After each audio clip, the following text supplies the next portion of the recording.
বাংলাদেশের দুর্নীতির বিরুদ্ধে লড়াইয়ে একসঙ্গে কাজ করার প্রত্যয় ব্যক্ত করেছেন যুক্তরাষ্ট্রের পররাষ্ট্র মন্ত্রণালয়ের দক্ষিণ ও মধ্য এশিয়া বিষয়ক সহকারী সেক্রেটারি ডোনাল্ড লু। বাংলাদেশের সফর নিয়ে ভয়েস অব আমেরিকাকে দেওয়া এক সাক্ষাৎকারে এমন প্রতিশ্রুতির কথা জানান তিনি। ভয়েস অব আমেরিকার সাংবাদিক লুর কাছে জানতে চান, ওয়ালটন ফ্রিজ কিনে অনেকের মতো আপনিও হয়ে যেতে পারেন মিলেনিয়াল। সেরা পণ্যের সেরা অফার। বাংলাদেশের সাবেক সেনা প্রধান জেনারেল আজিজের বিরুদ্ধে সাম্প্রতিক নিষেধাজ্ঞা কি দুর্নীতির বিরুদ্ধে লড়াইয়েরই একটি অংশ? ওই সাংবাদিকের প্রশ্নের জবাবে ডোনাল্ড লু বলেন, দুর্নীতিতে জড়িত থাকার অভিযোগে গত মে মাসে আমরা 7031 ধারার অধীনে সাবেক সেনাপ্রধান জেনারেল আজিজ আহমেদের বিরুদ্ধে পাবলিক ডেজিগনেশন ঘোষণা করি। দুর্নীতির এই অভিযোগগুলোর ব্যাপারে পূর্ণাঙ্গ তদন্ত করা হবে বলে বাংলাদেশ সরকারের মন্ত্রীরা বিবৃতি দিয়েছেন।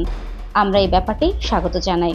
অদূর ভবিষ্যতে অন্যান্য উচ্চ প্রোফাইলের বাংলাদেশি নাগরিকের উপরও দুর্নীতির সঙ্গে সম্পর্কিত এই ধরনের নিষেধাজ্ঞা যুক্তরাষ্ট্র আরোপ করবে কিনা ভয়েস অব আমেরিকার এমন প্রশ্নে তিনি বলেন, যখন আমাদের কাছে উল্লেখযোগ্য দুর্নীতির বিশ্বাসযোগ্য তথ্য থাকে তখন আমরা সারা বিশ্বে নিষেধাজ্ঞা এবং ভিসা বিধিনিষেধের আকারে প্রকাশ্যে পদক্ষেপ নিই। আমরা বাংলাদেশের জনগণের সঙ্গে মিলে সব ধরনের দুর্নীতির বিরুদ্ধে লড়াইয়ের অভিন্ন লক্ষ্য অর্জনে একসঙ্গে কাজ করে যাব। বিরোধী দলের সঙ্গে দেখা না করার প্রসঙ্গে ডোনাল্ড লু বলেন, এটা প্রাক নির্বাচনের সময় নয়, তাই এবারের সফরে আমি রাজনৈতিক দলগুলোর সঙ্গে দেখা করিনি।